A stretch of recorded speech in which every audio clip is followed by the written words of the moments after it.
Hello everyone and welcome back to another video. In this one I'm gonna do something that I think that all of you will find quite interesting. The reason why I think this video will be really helpful to a lot of people is because this is something that you probably didn't have a chance to do as a guitar player. Even if you did record your own tones, even if you already have a few albums behind you, maybe you never had the chance to hear your guitar tone in isolation, and to be very specific, you probably never had a chance to hear the lows, the mids, and the highs from your guitar tone isolated. Okay, let's get to it. What you see in front of your screen now is my DAW. This is a session that has only two tracks, which is a backing track and a solo guitar track. You can hear the full performance of AC/DC's Back in Black Soul on my channel. The link will be right here. But in this video, I want to dissect this tone further. I want to isolate just the lows, just the mids, and just the highs from this particular guitar tone. But first I'm gonna play the whole thing just for a few seconds together with the backing track so you can get the idea how this whole thing sounds.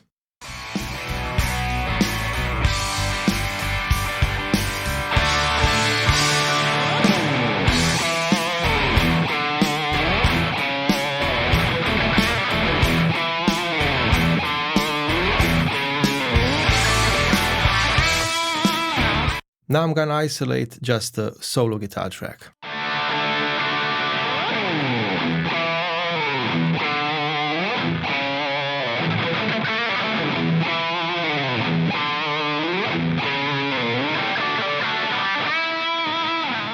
Now I'm gonna start isolating specific frequency ranges. There are three center points for the three frequency ranges that I chose here. The first one starts at 150 Hz, the second one starts at 800 Hz, and the third one is at 4000 Hz, which is 4 kHz. So I will press this band solo button. However, if you know the parametric EQ, and if you don't, there's a tutorial on my channel. Again, the link will be right here. This is a bell shape and it's affecting a lot more frequency after the one we select and below the one we select. I will play the solo guitar track again and I will switch between different frequency ranges. First you will hear the low end, after that you will hear the mid range, and finally I'll isolate just the very top end.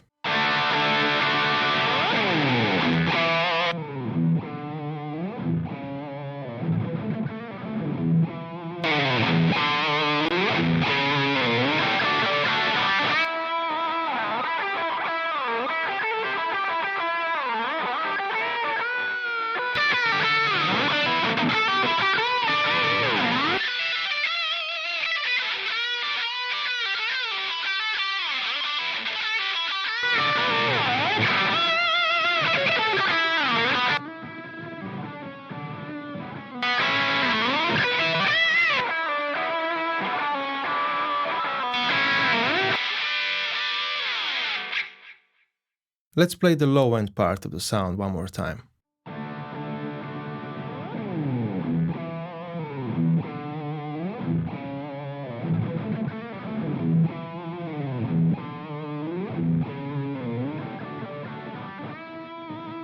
Now let's play the high end of the sound one more time.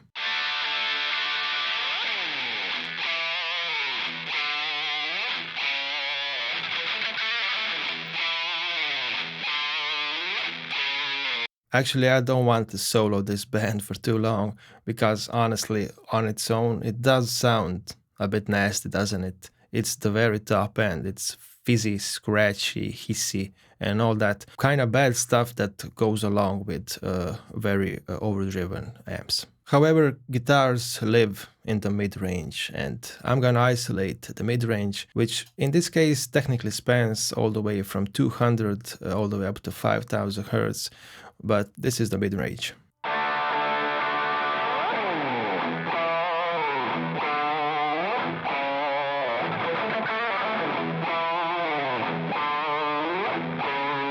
Anyway, that's it. I hope you enjoyed this short little tone breakdown. Having the ability to solo tracks or to solo even specific frequency bands is one of the things that's a bit dangerous in the world of audio, especially when you mix things, because as you hopefully heard here, nothing can be done out of context, because this track on its own is just a track, and its job, and actually my job as a guitarist, is to fit that sound into a specific performance or a cover in this case. If you want more of these, please let me know down in the comments, and if you haven't subscribed to the channel, you can do that now. You can also leave a like and all that good stuff. Addio!